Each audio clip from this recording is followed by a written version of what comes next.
cooperate closely with health authorities to eliminate possible contagion from disease-ridden waifs such as this. Communities in which there is an active humane society have the satisfaction of knowing that when death must come to the pitiful outcast, it comes in the most painless manner possible. For the stray, the lost, and the ailing, there's the gentle handling and a haven. In outlying districts, complaints against the living conditions or treatment given livestock are investigated, corrective measures decreed and enforced. But corrective measures never have the force or the permanency of education. In this field, the humane societies are exerting an increasing effort. In the public schools, instruction in the care and treatment of animals is fast becoming a part of the regular course of study. Children benefit from this education in many ways. They learn such simple things as how to pick up and hold their animal friends without hurting or getting hurt. The necessary but sometimes complicated art of bathing is demonstrated. And training in the joys and responsibilities of a private entrance are given to those with a natural desire for nocturnal meanderings. In addition to this practical knowledge, children are also obtaining a sense of responsibility and an understanding of the interdependence that exists between themselves and the animal world. Education such as this helps to awaken and foster in children justice, fair play, and kindliness. Without these principles, there can be no character worthy of citizenship. Perhaps the leaven of kindness first comes into being in such scenes as this, a kindness that will grow and presently extend to other people as well as all animals. And that is a kindness in which we seem sadly lacking when war appears to have pushed gentler emotions into the background. The war has, however, vastly extended the educational work of the humane societies. Courses in the care and handling of animals have been broadened to include adults. These classes, which are under the supervision of an experienced veterinarian, study first aid methods, the technique and preliminary care of fractures, the more complicated dressings for body injuries. This work, although stimulated by the threat of air bombing, has continued. Standardization of these courses has enabled them to be given throughout all parts of the country. This work is an extension of the activities of the animal hospitals, which are the most important and one of the most beneficial contributions of well-supported animal welfare organizations. The hospitals can further improve some of the conditions, both as to care and in medical and surgical treatment. The humane societies perform another service in which the benefits are shared alike by us humans and our animals: the restoration of lost animals. The helplessness in the eyes of this lost creature is no less urgent than its reflection in the eyes of its owner, and how quickly both vanish when the agent of the society has performed his happy task. And one little girl to whom a beloved pooch was thus returned suddenly lost her indifference and grew well and strong again for no other reason, her doctor declared, than the restoration of her four-legged friend. The instances in which the societies have been able to restore other kinds of pets to their owners are occurring continuously. And even the efficiency of one destroyer was restored by the return of a seagoing pup who, like any other sailor on shore leave, had decided to see the town. This phase of the work of the societies is greatly facilitated by the license tags. These tags do more than serve as identification for the animal whose owner has taken out this form of insurance. The income from the sale of license tags does about the same kind of service for pet owners that the gasoline tax does for motorists. And like this gasoline tax, it is not always spent by the civil authorities for the sole purpose for which it was collected: the continuation and extension of animal welfare. But the work of the humane societies is going forward and expanding, and must continue to do so, because it is based on an undeniable necessity.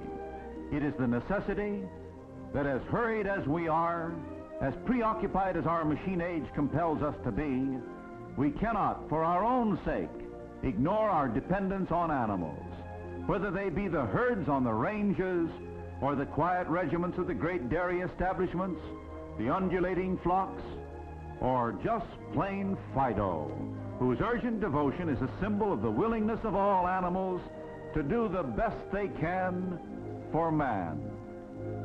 It is to be hoped that someday every one of us will do the best he can for our animals.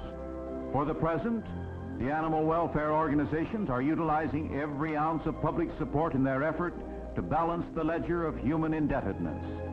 But even greater contribution to the support of these organizations is not enough.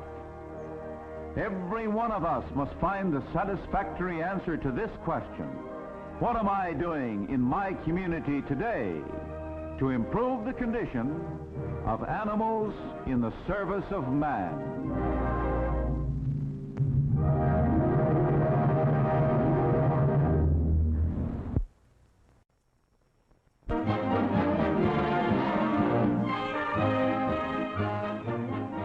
Here's an aqua frolic that only a seal can enjoy, and enjoy is the word. They're really having fun, because if there's anything a seal likes besides going fishing, it's a chance to show off. Just give them an audience, a chance to perform, and some applause, and no hurdle is too high to stop them. Nobody ever trained a porpoise, but judging by their ability to stand on their tails, they have possibilities.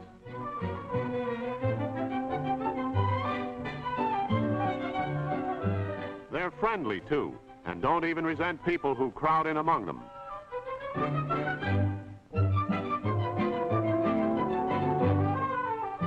It's plain to see why saltwater fishermen hate to see porpoises appear. They can ruin fishing. Nobody feeds this fellow. In fact, these swimmers are a little afraid they might feed him. Tropical waters spawn big denizens of the deep, such as the giant sea turtle, or the ray, of which some species can inflict a dangerous wound with a sharp spine-like stinger near the base of the tail.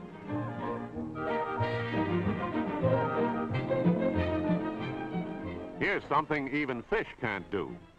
A basketball game underwater, and it's a breathlessly exciting game, especially in a struggle for the ball, because the player who runs out of breath runs out of luck. She scored that one. Now the ball is in play again, and while they can't bounce a dribble, they can float one. And there's another basket. Her side wins. Anything can happen in Wakulla Springs, Florida, where the water is so clear the movie cameraman is forever thinking up new stunts. This time, it's a turkey dinner on the bottom of the lake. But you haven't seen anything yet. This time, the cameraman asks you to believe too much, a sort of pipe dream. And after an underwater banquet, it's time for a little fresh air.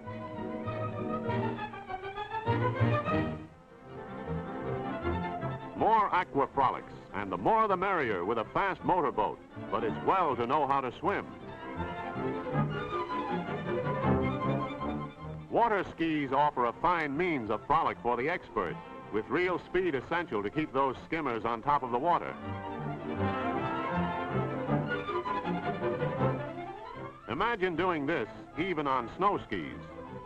She's towing him to a real test, for here's a stunt few experts have ever accomplished, and this particular expert is no exception.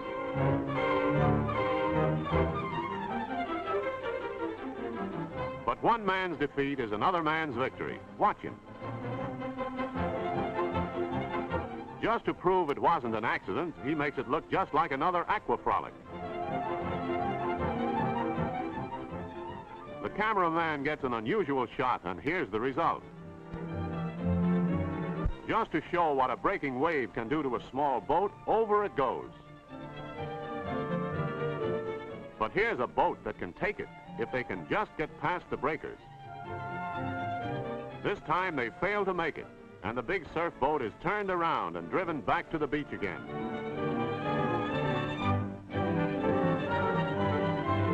Another try. Watch it leap half out of the water.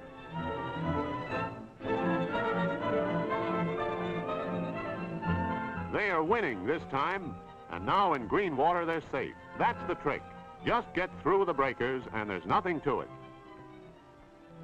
Aqua frolics in the Rapid River in Maine attract the daredevils.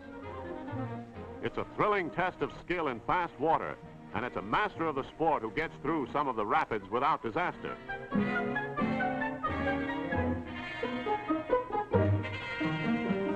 That fellow's in trouble.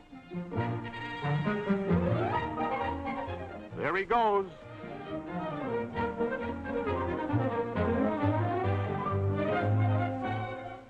It's wicked water in this part of the river, and few have ever gone through it right side up. The river always seems to win this game. Is used for auxiliary equipment, such as the primary water pressurizer and the pressure relief system. This is the canal area for underwater handling of irradiated fuel, with facilities for core disassembly and temporary storage of used fuel.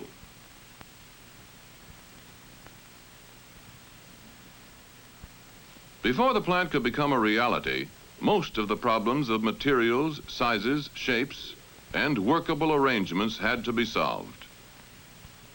The biggest and most important problems, naturally, were those concerning the reactor. These were solved at the United States Atomic Energy Commission's Bettis plant. There were many problems in physics to be solved. The first of these was to establish a core pattern. This required reactor physics analysis and thermal and hydraulic calculations, mechanical design studies and investigations of fuel element configurations and material of your right hand.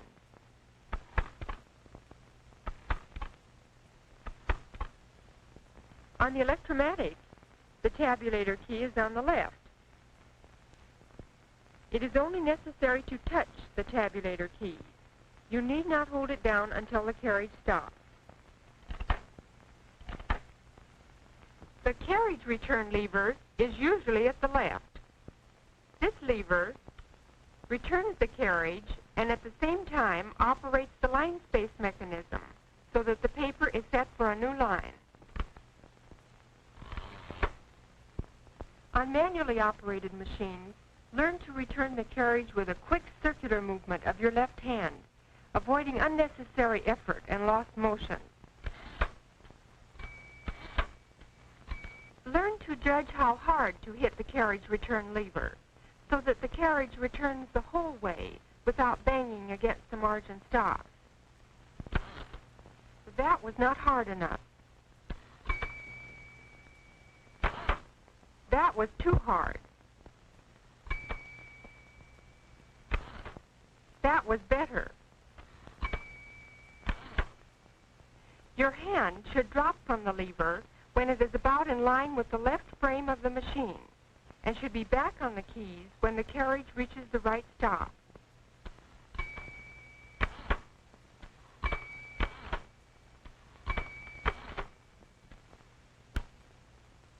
Now watch this in slow motion.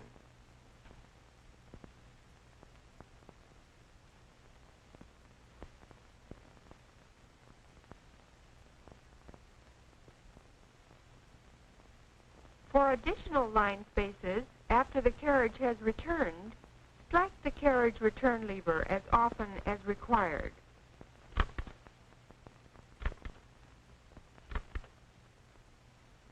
On the electromatic machine, the carriage is returned by touching this key with the little finger of your right hand. The Burroughs works in the same manner. As the carriage returns, the paper is automatically advanced for the next line. If additional line spaces are required on the Burroughs or the electromatic, touch the carriage return key lightly, as many times as necessary.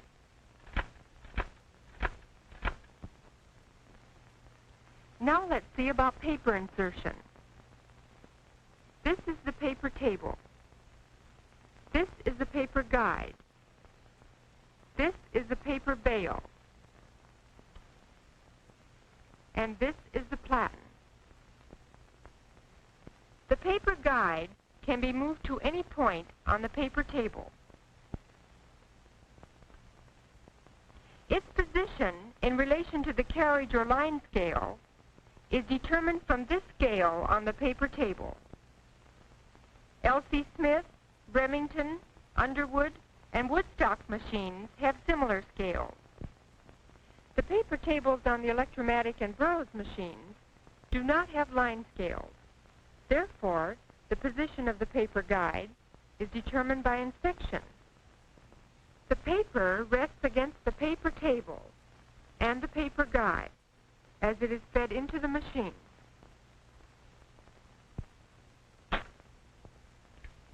The paper bale holds the paper close to the platen.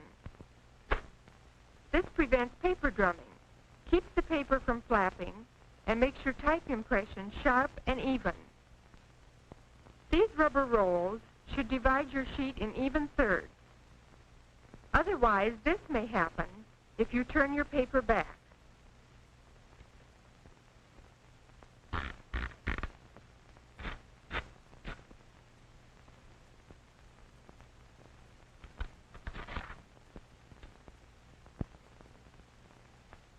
The paper feed rolls are out of sight under the platen. These rolls and the platen feed paper into the machine and hold the paper in position.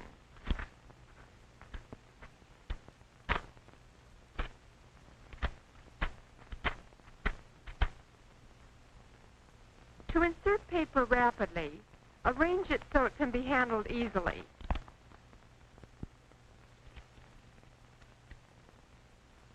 Pick up the sheets with your left hand, fingers above and your thumb below, near the middle of the left edge of the sheet. Place the sheets on the paper table, with the left edge against the paper guide, and the top edge firmly touching the feed roll. With your right hand, give the platen knob a rapid twirl, and turn the sheets to the writing line. As you let go of the platen knob, bring your right hand forward, and with your right thumb, move the paper bale in place so that the paper is held firmly under the paper bale. You can do this in 5 counts. 1, 2, 3, 4, 5. Now watch the counts and motions blend into one continuous action.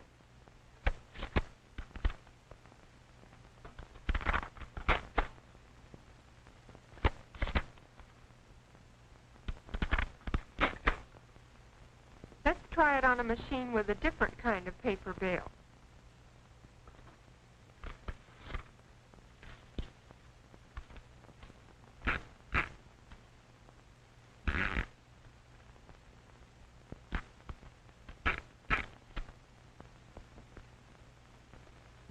When you use a carbon pack, be sure to use smooth carbon and insert the pack squarely in the machine.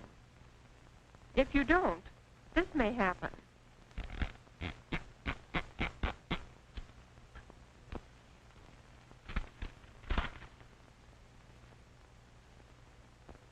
This means wasted paper and lost time. Improper feeding also means crooked paper. When this happens, use the paper release lever, which releases the pressure on the feed rolls and permits the paper to be adjusted. Line up your paper with the paper guide.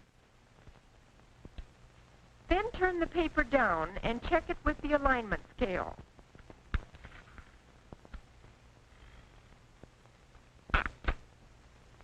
The paper release lever is always back of and inside the platen knob and projects upward like this.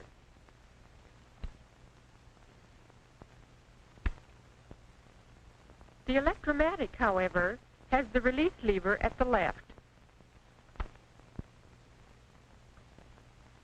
Be sure to use the paper release lever when you take out letters or copy. This is not advisable. It bothers other people, wears the line space.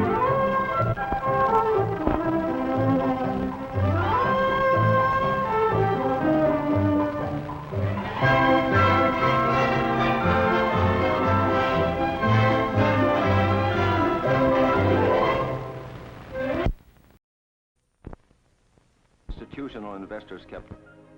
We got bigger and busier and busier.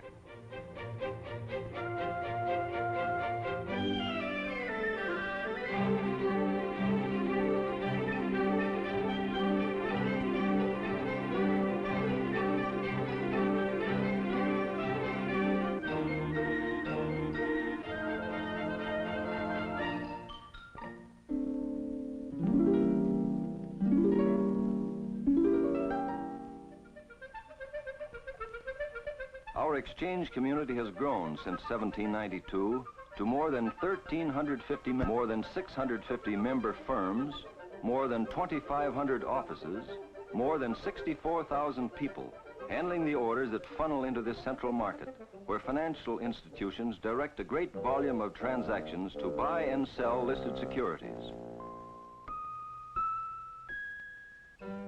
Each minute, the institutional investor has an average of $12,000 of new money to invest. $12,000 a minute. There are a good many ways that institutional investors are taking best advantage of this versatile market created by broad public participation. And because most of your orders are executed in the regular auction market, let's take a closer look at it. Starting with a quick rundown on the men who transact your everyday business on the floor.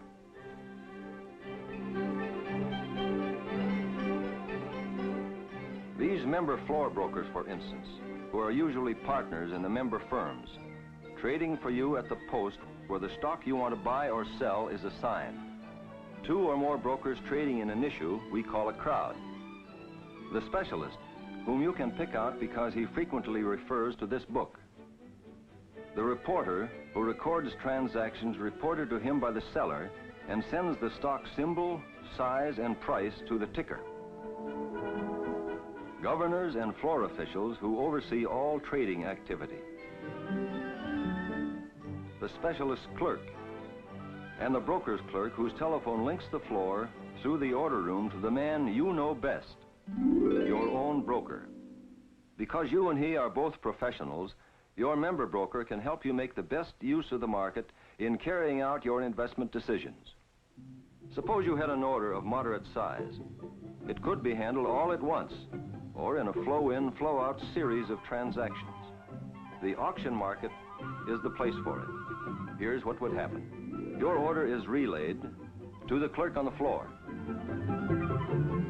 who calls for the firm's floor broker by flashing his number. The broker goes to his clerk and picks up the order.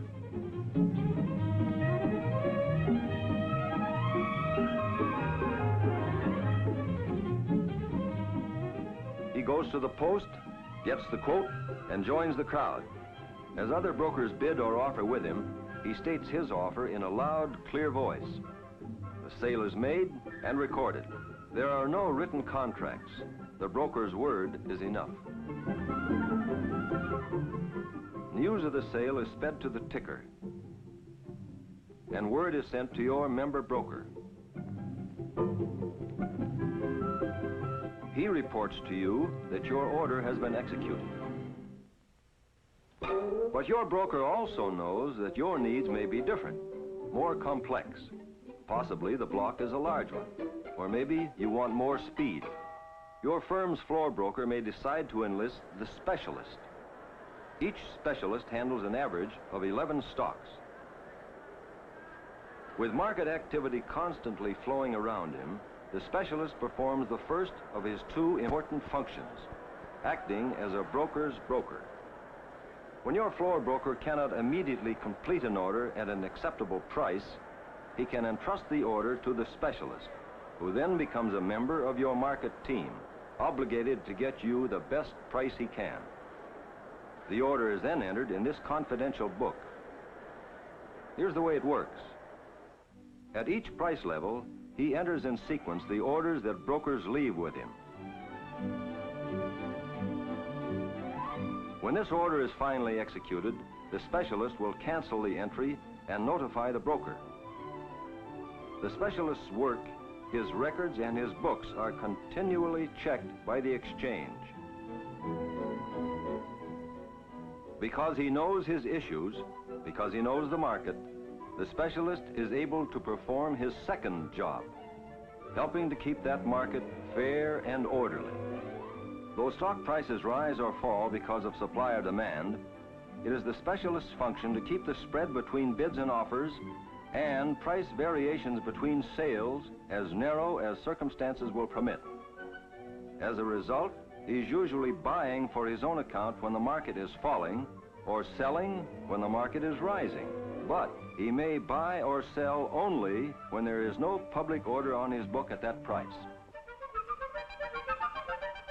But this flexible market is also designed to accommodate the marketing of large blocks. In weighing your joint decision, your broker may know that there is more stock available than the quoted market shows, because he is in such constant touch with the activity on the floor.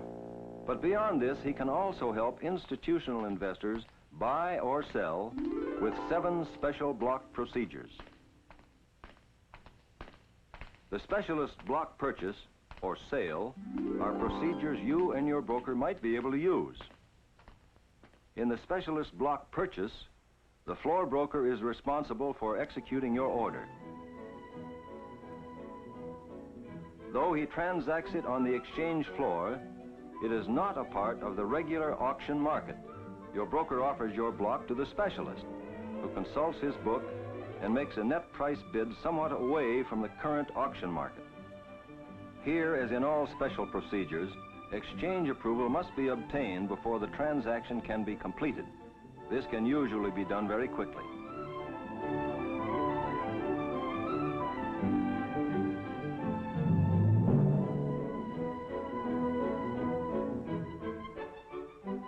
When a specialist block transaction is completed, there is no print on the ticker. Your broker earns a single commission. The exchange, distribution, or acquisition are other procedures you might use.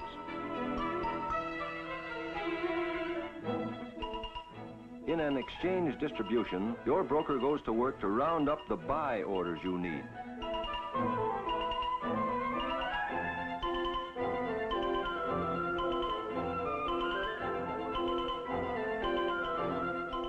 When the necessary total has been accumulated, the orders are then crossed in the auction market. The seller pays all brokerage costs. There has been no advance publicity, but after the cross is made, word of the exchange distribution is carried on the ticker. You might decide on the special offering or bid.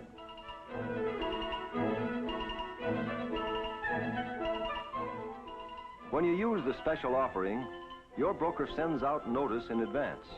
The ticker carries word to buyers in 600 cities and quickly brings to the market the buy orders you need.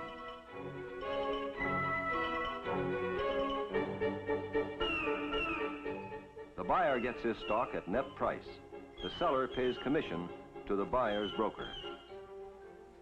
The secondary distribution, like a new issue, allows your broker and other brokers in the securities industry to buy portions of a large block for resale to the public or for their own accounts, usually after trading hours. The buyer gets his stock at fixed net price, no commission. So, to help buy or sell large blocks of stock, the New York Stock Exchange offers the institutional investor a choice of 7 special block procedures. 4 on the sell side, 3 on the buy side.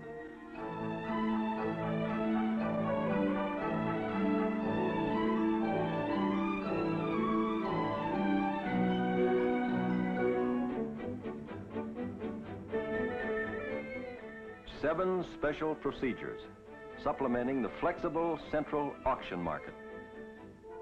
And when you use the regular auction market, there is no need to split up your block. Most passenger trains carry the United States mail, for the railroad postal car is the very backbone of our country's mail service. These men are railway postal clerks, just like the clerks in the post office at home, except that here they work while the train speeds along. Watch them sort the mail, getting it ready for delivery by the time the train reaches the proper station.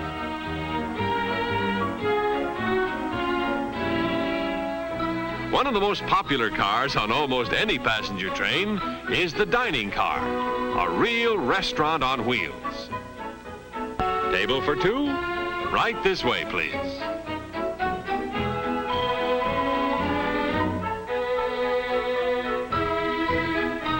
Now, Carol and Jimmy, what do you think you'd like to eat? What a choice! Almost anything you can think of. And if you need any help, the steward is only too pleased to offer some suggestions.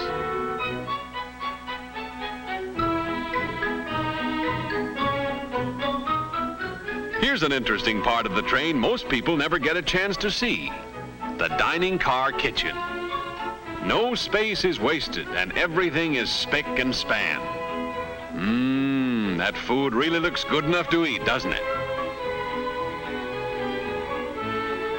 Looks as though Carol and Jimmy topped off their meal with ice cream.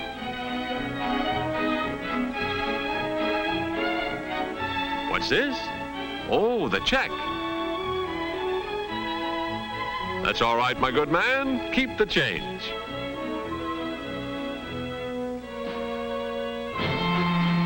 Modern trains provide low-cost, dependable, comfortable, and safe transportation. They have spacious air-conditioned lounge and dome cars where passengers can relax and read or sit and talk with fellow passengers. There are many types of accommodations on modern trains. There are single rooms like this called roomettes.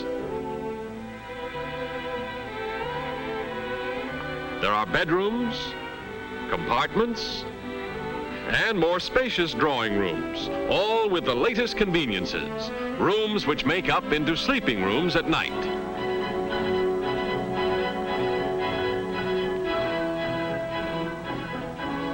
That's right, Carol. Always use the ladder to get into an upper.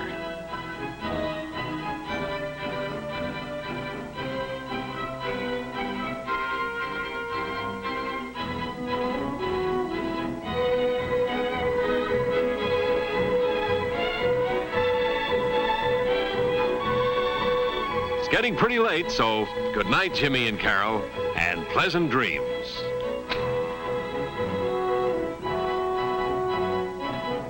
Always remember that you're traveling the safest and soundest way there is to travel when you travel by train.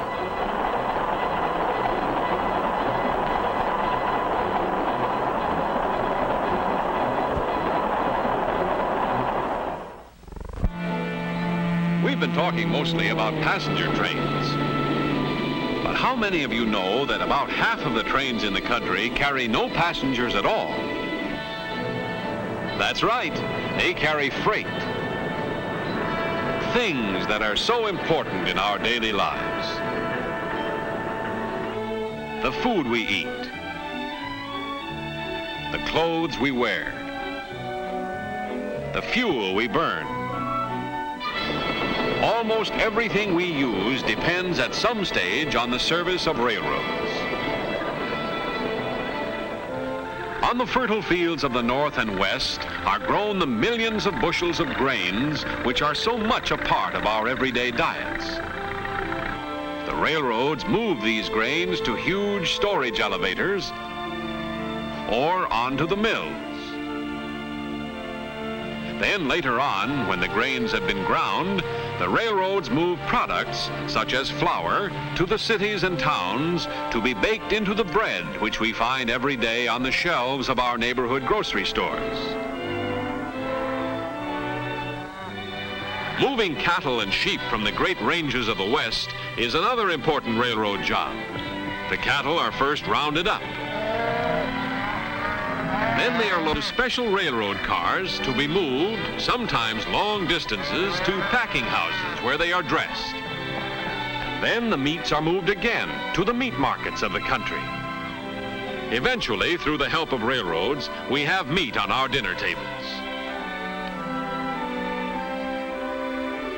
Fresh fruits and vegetables, things known as perishables, are handled in special refrigerator cars, kept cool with ice or with machinery that works like your refrigerator at home, to keep perishables fresh while they are being moved, sometimes as far as 3,000 miles.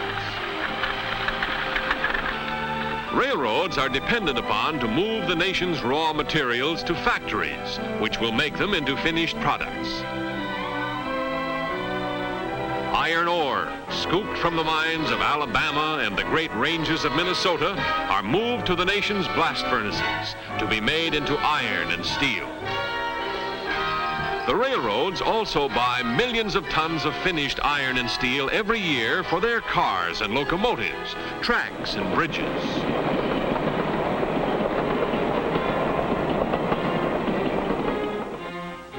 Coal is one of the most important things carried by the railroads. Millions of tons are moved every year to keep power plants and factories working. Railroads are depended upon to deliver the coal to towns and cities, to keep homes, hospitals, schoolhouses, and other buildings heated during the cold winter months. Railroad large quantities of coal every year for their steam locomotives and for other railroad uses. Railroads carry forest products, logs and pulpwood, from the forests to the mills. And they carry the lumber and the paper and other products made from wood or wood pulp to the places where they are needed. Cotton, grown in Dixie, is moved to the textile mills of New England and the Southeast, where it is made into cloth for clothing and thousands of other important items. Oil is moved by the railroads in huge quantities too, and the railroads buy and use a large part of all the fuel oil sold in the country every year.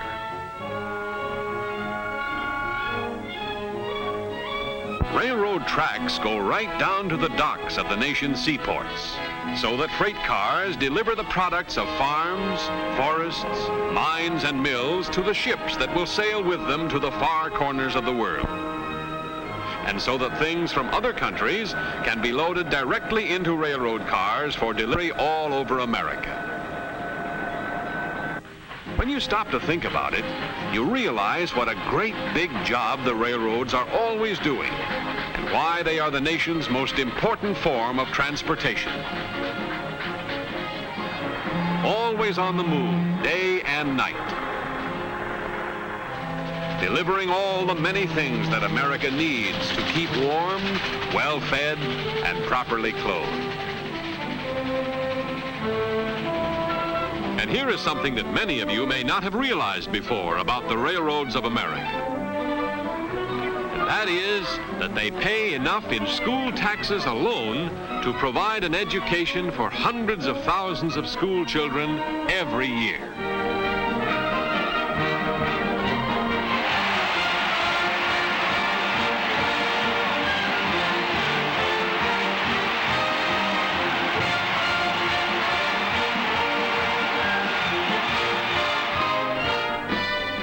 It's time we were getting back to Carol and Jimmy. They'll think we've forgotten all about them. Here's their train coming into their station, and right on time. It looks like their aunt and uncle are pretty happy to see them, too.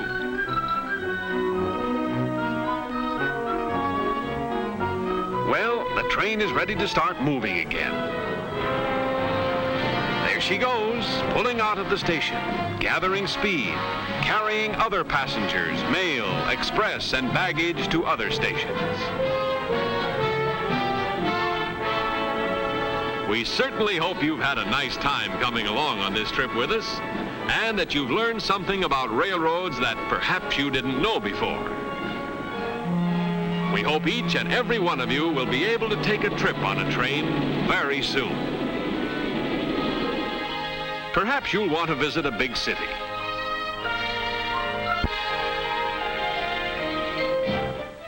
Maybe you'll prefer to take a vacation trip to the wide open spaces. Or maybe some of you will prefer the seashore. But no matter where you might want to go, remember there are always trains to take you. And when you go, you'll see how big and how wonderful your own United States of America really is.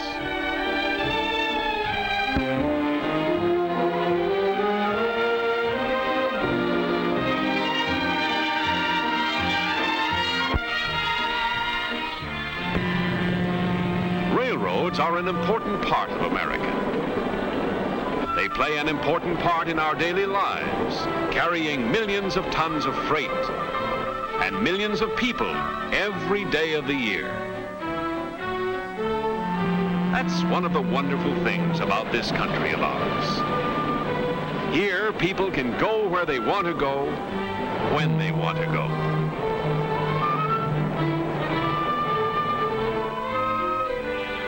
Yes, this is indeed a great land. A land of opportunity. A land made great by the efforts of individuals. Individual efforts which have raised ours to the world's highest standard of living. Here in America, a person can worship God as he chooses. He can go to the church of his choice.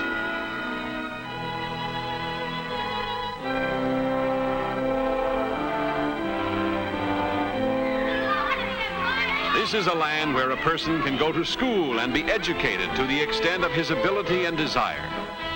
From kindergarten to universities as fine as are to be found anywhere in the world. This is a great country, America. A country of the people, by the people, for the people. A country whose flag we are always proud to honor, and whose rights, principles, and freedoms we are always proud to uphold. It was upon these principles and freedoms that this nation was built, and these same principles and freedoms held fast by America's youth. A youth educated in her history and traditions are the greatest hope, the greatest protection for the future of this, the greatest of all countries, our country, the United States of America.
Just 10 o'clock. Act like nothing was gonna happen. Come on.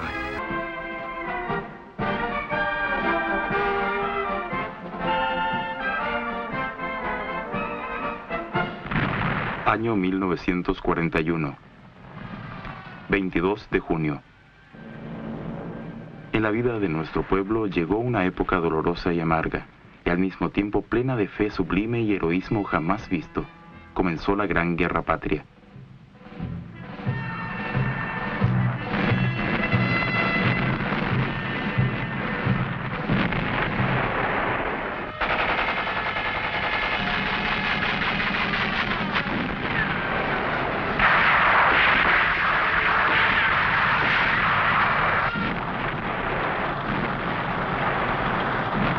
Y yo, junto con millones de soldados y oficiales soviéticos, recorrí el duro y difícil camino de la guerra, desde el principio hasta el fin.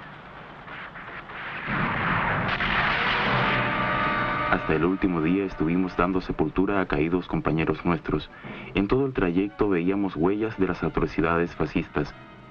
Vimos a viudas desconsoladas llorando a los muertos y huérfanos hambrientos. Y si hoy me preguntaran cuál es la principal conclusión que saqué yo tras haber pasado desde el principio hasta el último día de la guerra, respondería: no debe haber guerra, no debe haber jamás guerra.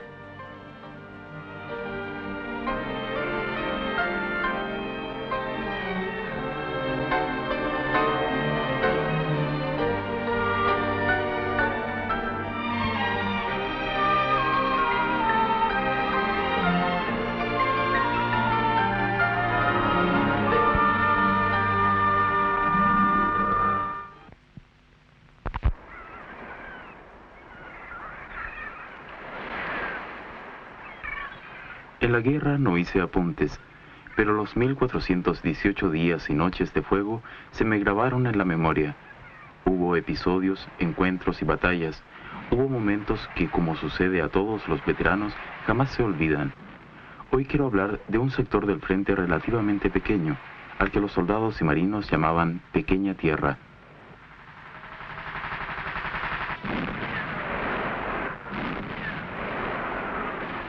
Los fascistas empezaron a batir la cabeza de Puente ininterrumpidamente, y se ha calculado que a cada defensor de la pequeña tierra correspondieron 1.250 kilos de mortífero metal.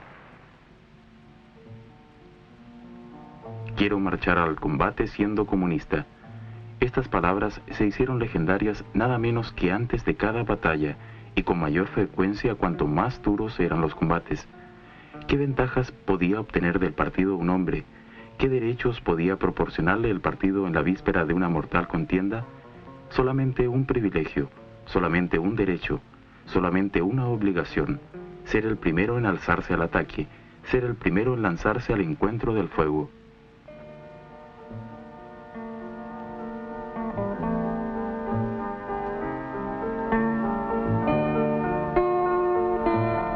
Con la mente yo lo comprendía todo. En la batalla son inevitables los sacrificios, pero el corazón se rebelaba, lo oprimía un dolor insufrible. Yo mismo escribía cartas a las viudas. Mi puñado de tierra yace en las tumbas de los compañeros. El estampido de mi metralleta resonaba en las descargas con que les rendíamos los postreros honores. En los frentes de la Gran Guerra Patria cayeron valerosamente 3 millones de comunistas, y 5 millones de patriotas soviéticos engrosaron las filas del partido en aquel mismo periodo.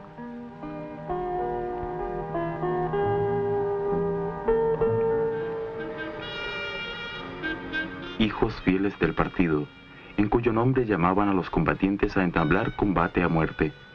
Demostraron con su ejemplo personal que el comunista no solo sabe vivir noblemente, sino también morir con dignidad. Mi vida en el frente está unida al 18º Ejército, con él que me encariñé para siempre. Me batí en las filas del 18º Ejército en las montañas del Cáucaso, cuando allí se decidían los destinos de la patria. Peleé en los campos de Ucrania, atravesé las crestas de los Cárpatos y participé en la liberación de Polonia, Rumania, Hungría y Checoslovaquia.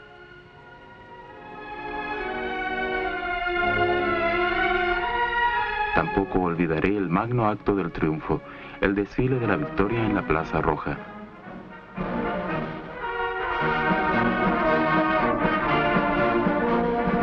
Hoy, cuando se recuerda lo que tocó en suerte a los soldados, oficiales e instructores políticos de nuestro ejército, a veces parece increíble todo aquello, y que se hubiera podido soportar. Pero lo soportamos todo, pasamos todas las pruebas y vencimos.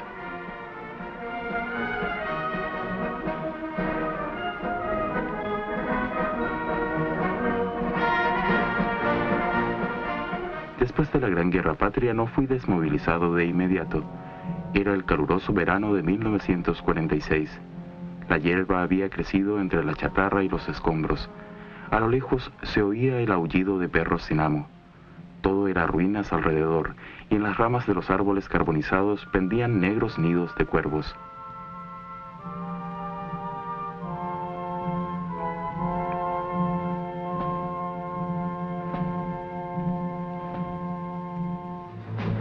Aquel año el partido me envió a Zaporozhye, Ucrania.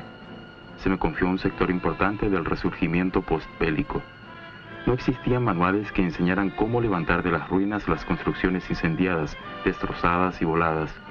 Todo se hacía por primera vez, todo se hacía de nuevo. Se trataba de una tarea atrevida.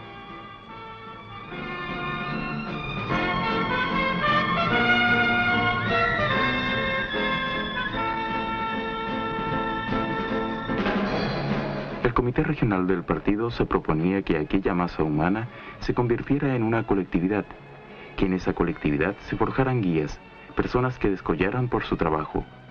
Yo las conocía de oídas, visitaba a menudo las obras y conversaba con ellas en sus puestos de trabajo.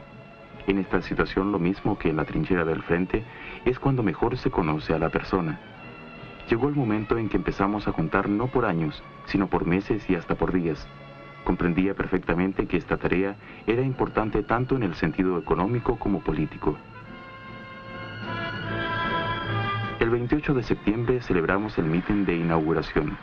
Frente a la tribuna se encontraba una locomotora adornada con flores y tras ella plataformas cargadas con nuestra producción. Una plataforma ostentaba una pancarta que decía: Zaparorre entrega su acero a la patria.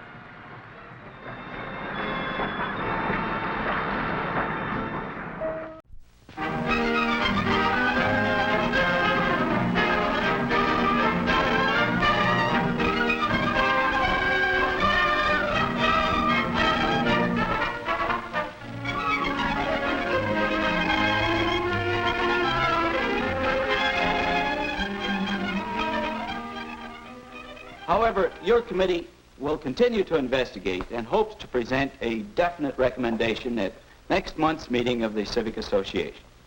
Thank you, Mr. Hanson. Mr. Chairman. Mr. Willis. I want to talk about, I think we need a playground here on the west side. We need it because, Greatest humanitarian project, the Los Angeles Sanatorium. Quickly calling a meeting of their friends, they acquire sufficient funds for a down payment on grounds suitable for a tuberculosis sanatorium. A committee of 3 is formed. Week after week, this committee treks into the surrounding country looking for a location for their projected enterprise. They search the foothills of the Southern California mountain range, inspect every acre of this semi-tropical country, walk miles and miles at a time in the hot, burning sun, whose very rays could be doing untold good for the thousands of tuberculosis victims lying helpless in other cities. Finally, near the little town of Duarte, 18 miles from Los Angeles, they find the perfect spot. It is arid and covered with sagebrush, but an ideal location for their city of hope. With their meager funds, they erect 2 tents, one for an emergency patient, the other for his attending nurse. A couple of old chairs, 2 cots, and a few medical supplies, and the Los Angeles Sanatorium is an actuality. The fight against the white plague is underway. As word about this sanatorium spreads eastward, to the committee in charge come pitiful pleas for admittance. From stricken men with helpless, dependent families, from mothers too sick to be mothers, unfortunate young men and women in every walk of life, in every part of the nation. But before these soul-stirring calls for help can even be considered, a sudden windstorm sweeps across the country with devastating force, carrying with it the tents and the hopes of the sanatorium founders. Undaunted by this tragedy, and spurred on by the ever-ringing cries for assistance, a new and greater drive for funds is instituted. It echoes across the country. Rallying to the cause come groups and organizations. Men, women, and children all over the land give, and give to the limit. And throughout the campaign is heard the cry that cannot go unanswered. Save a life. Remove the waiting list. As the first subscriptions reach the committee, buildings are rushed to completion. Little more than tents, most of them house not more than 3 patients. But no castle was ever more beautiful to the eyes of those poor people whose lives these buildings saved. Steadily, the sanatorium grows. The needs of the sick reach the hearts of kindly people who came forward to endow new buildings and enlarge the old ones. But the ever-present waiting list is a significant reminder that the institution is still too small to accommodate all who seek its help. A committee in Philadelphia was organized and gathered funds for the erection of this hospital unit. Other committees answered the call. San Francisco built the first stucco building. Cleveland, Detroit, Chicago, Portland, Stockton, all responded generously and made it possible to enlarge the facilities of the institution. But each new building brought new problems. For every newly admitted patient added the sum of $1,000 per year to the budget. For that is the cost of properly caring for each and every inmate. The waiting list grows, but each room is occupied. It is evident that funds must be collected more rapidly if this noble work is to continue. Prominent families and famous groups join the cause. This beautiful flower-filled garden, where the patients enjoy the healing rays of the California sun, was donated by Mr. Al Jolson. This is the Warner Memorial Clinic, endowed by the Warner family of motion picture fame. Its dedication in 1930 was an event not soon to be forgotten by those who attended. And here is the late Mr. Benjamin Warner, father of the famous Warner brothers, presenting the deed of the building to the late Dr. Dvorkin, the grand old man of the Los Angeles Sanatorium. The Goldstone family of Los Angeles, also prominent in motion picture circles, donated this building that houses the resident physician. The Goldstone family also endowed this modern laundry, which at the time overcame a very difficult problem when the local laundries refused to accept the sanatorium's linen for fear of contamination. This laundry was equipped by the Ladies' Consumptive Relief Association of San Francisco, whose noble work will forever remain a monument to their generosity. The Goodman and Rabinowitz families of Detroit solved the water problem by giving this electrically operated well.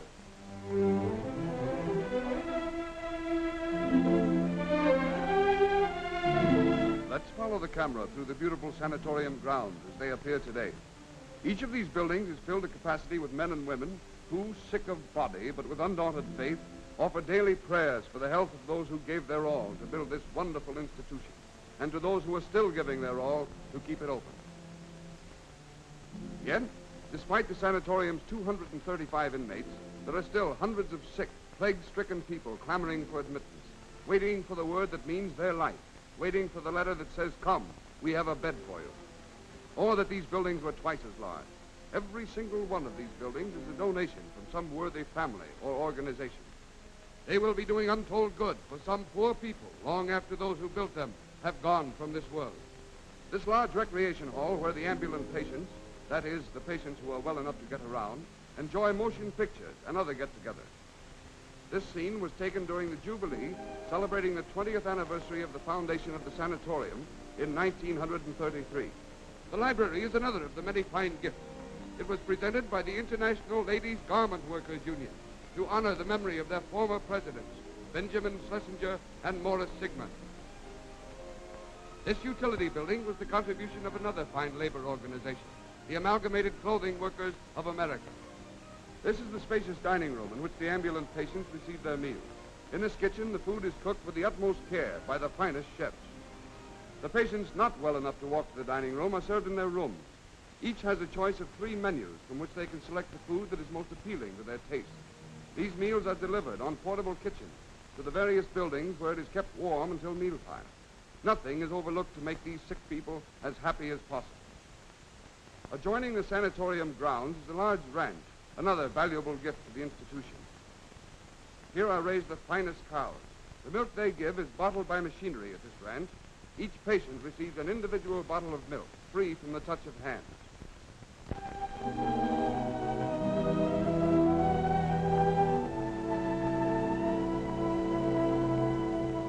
Now let's look at the medical side of the sanatorium as we follow a patient from the time he arrives at the tiny Duarte Railroad Station until the time he leaves to return to his family. This patient is so ill he must be transported in an ambulance.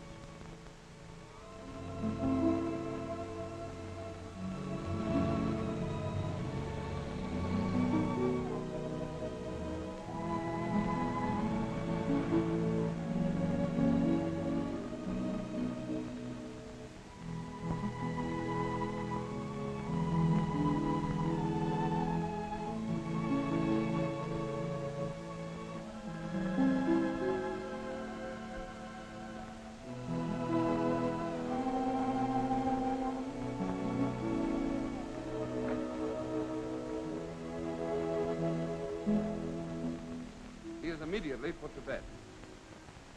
Through his window, he sees the sunlit hills of California with its fragrant orange groves and palm trees.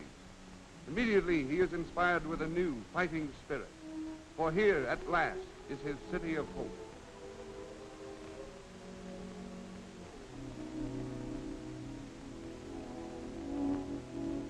Then follows a complete and thorough examination.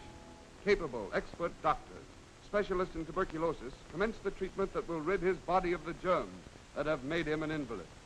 Nothing is overlooked. The examination is complete in every detail.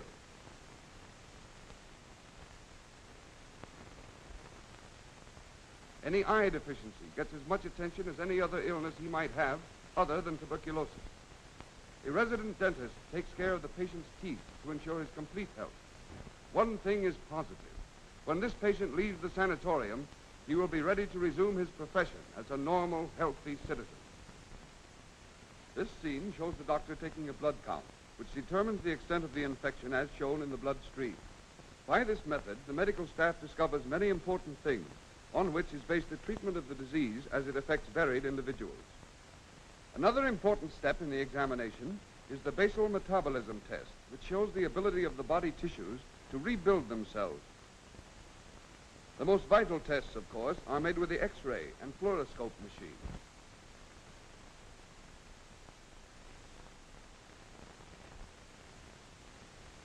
From the X-ray negatives, the medical staff determine the exact extent of the infection. Each doctor is a recognized authority on tuberculosis. In no other institution can a patient receive more expert attention. Here you see a pneumothorax operation. The modern trend of treatment is to collapse the diseased lung, allowing it to heal while the opposite, or well lung, carries on the breathing functions. Where this type of operation cannot be performed, the same results are obtained in a different type of operation, whereby the ribs surrounding the infected lung are removed. The lung is then collapsed and allowed to heal. This type of operation, which is recognized as one of the truly great contributions in the cure of the White Plague, has been extensively used in the City of Hope. Through this operation, the lives of countless patients have been saved.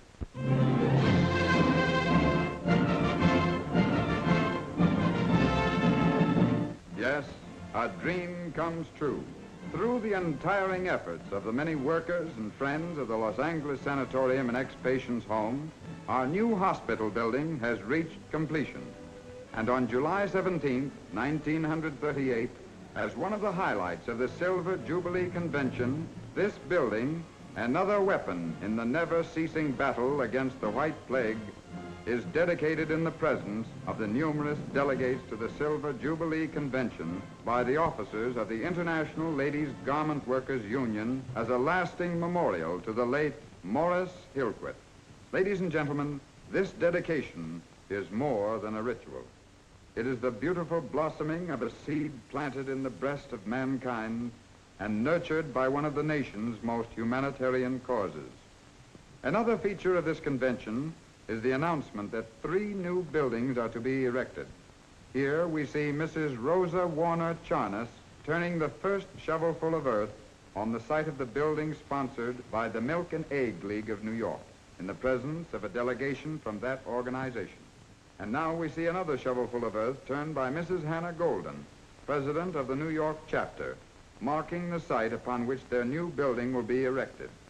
And this is Mr. Murray Weinstein, officer of the Amalgamated Clothing Workers of America, breaking ground for the building which will be erected by the New York Joint Board of this organization. Among our many famous visitors was Mayor Fiorello LaGuardia, who took time on his recent visit to Southern California to visit our institution. Accompanying him is that noted jurist humanitarian, Judge Ben Lindsay.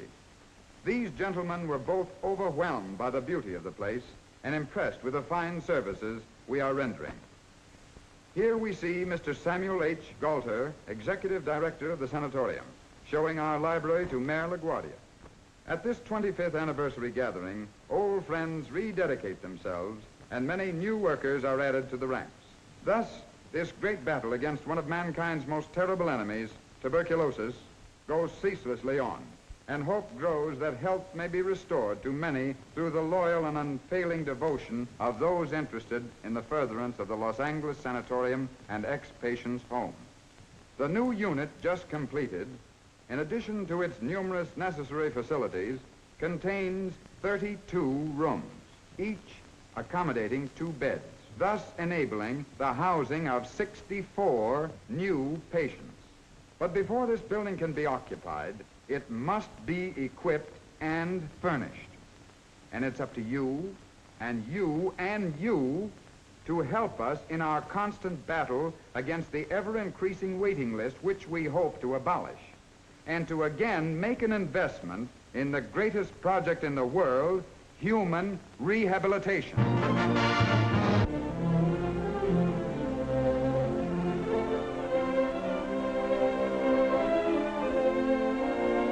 When the patient is well on the road to health, but not yet completely recovered, he is transferred to the ex-patient's home in Los Angeles to make room for one of the hundreds of urgent cases waiting to occupy his bed in the sanatorium. Under the supervision of social workers, the patient is found part-time occupation until such time as he is pronounced completely well and ready to return to his family. The ex-patient's home is maintained at great expense, but it is a worthy and necessary adjunct to the great work being done by the sanatorium. The Sreeri family of Los Angeles donated the medical building at the ex-patient's home. It is used as a clinic for those who have left the institution and still require medical treatment.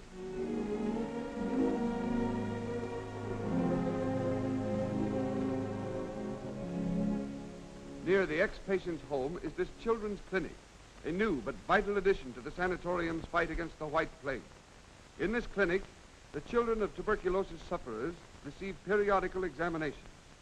Through this clinic and its great doctors, many cases of tuberculosis are prevented, for if the disease is discovered in early youth, it can be checked before it has a chance to spread.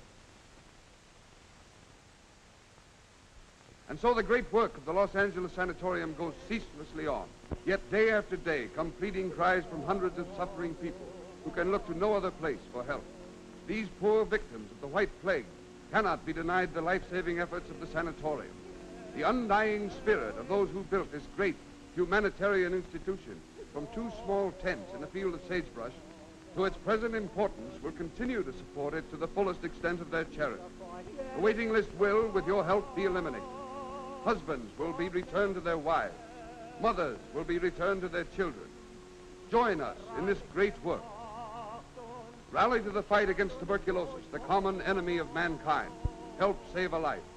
And earn the blessings of the suffering people who say, thank God for the Los Angeles Sanatorium, our city of hope.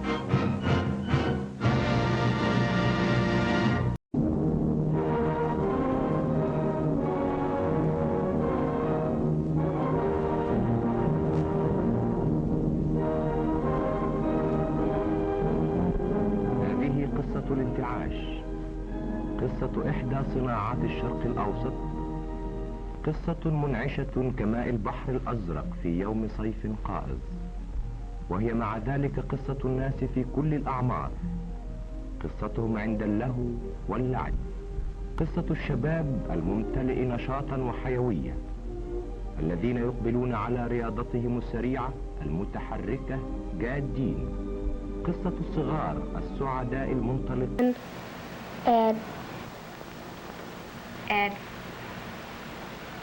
Addition.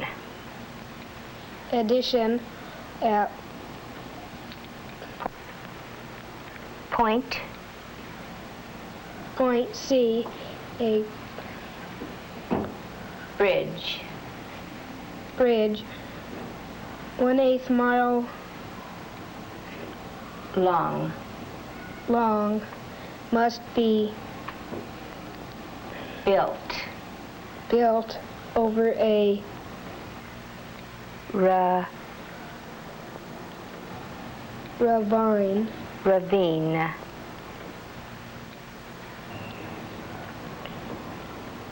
Would someone else like to come up and help us with our problem?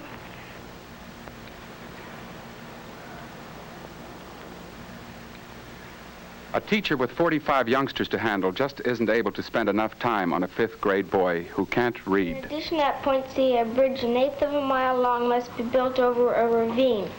The extra charge estimated by the subcontractor is $8,000. So by the age of 10, Joe was already starting to become a failure in terms of the school situation. He didn't like the kids who showed him up so easily. He didn't like teachers who seemed bent on making a fool of him.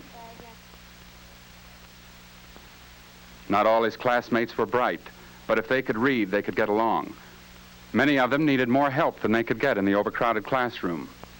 Quite a few were working well below their intelligence levels. They all needed encouragement and higher standards to push them to their real learning potential. But there was no time for individual teaching. At least they could read.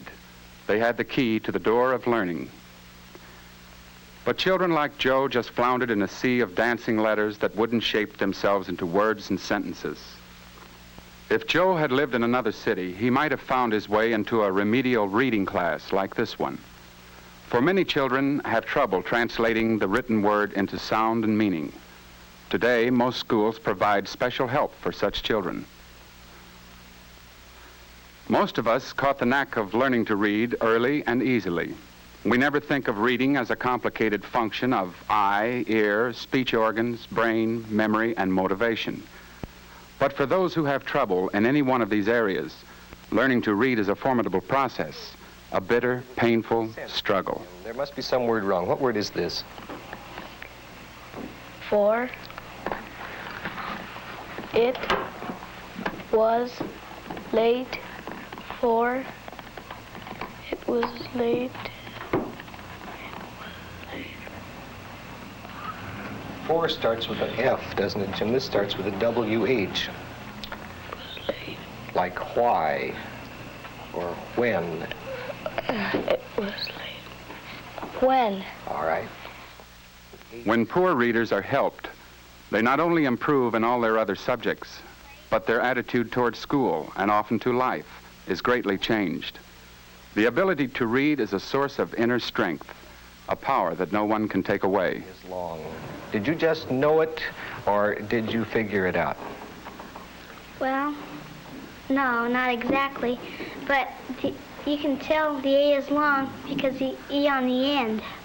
All right, then that's our rule book. Next, but these youngsters need the help that can only come from a specially trained teacher who has the time that it takes to move over one hurdle after the other, who has the techniques and the patience that are required, who is given the opportunity to work with each child as an individual problem. Think of a word that starts with the same sound that you can spell. When Kate, do you remember this was the girl's name? Think of the word the letter that starts Kate. Broke the plate. Do you remember the word we used to illustrate the beginning of plate? Something you like to do? By the gate. Think of a word that starts with the same sound as gate. But such help takes planning and budget. Like 80% of our school dropouts, Joe was a problem reader whose problem was never solved. There are other forces that influence a small boy's attitude towards school. Pressures in the outside world. There are wonderful things in this world, and if you happen to be poor, the things seem more important than they are.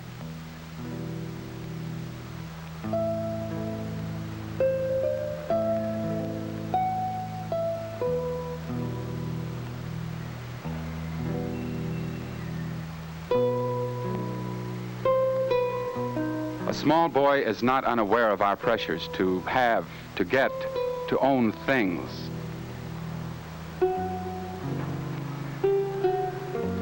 In church, in newspapers, on television screens, juvenile delinquency and character breakdown are deplored. But on the street, in every town, we are hawking the tawdry wares of a spurious paradise. And no one is selling patience, hard work, higher values, let alone forbearance. But look, it's on sale, half price. You can't afford not to at least look at it. Well, all right. Let's go in.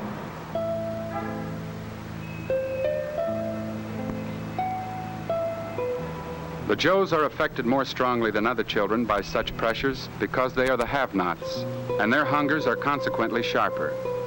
Deprived of real love, of security, of the inner strength that comes from regular growth and achievement, They are quick to accept the idea that the adult world is a grab bag, and hence that grabbing is the quickest way of growing up.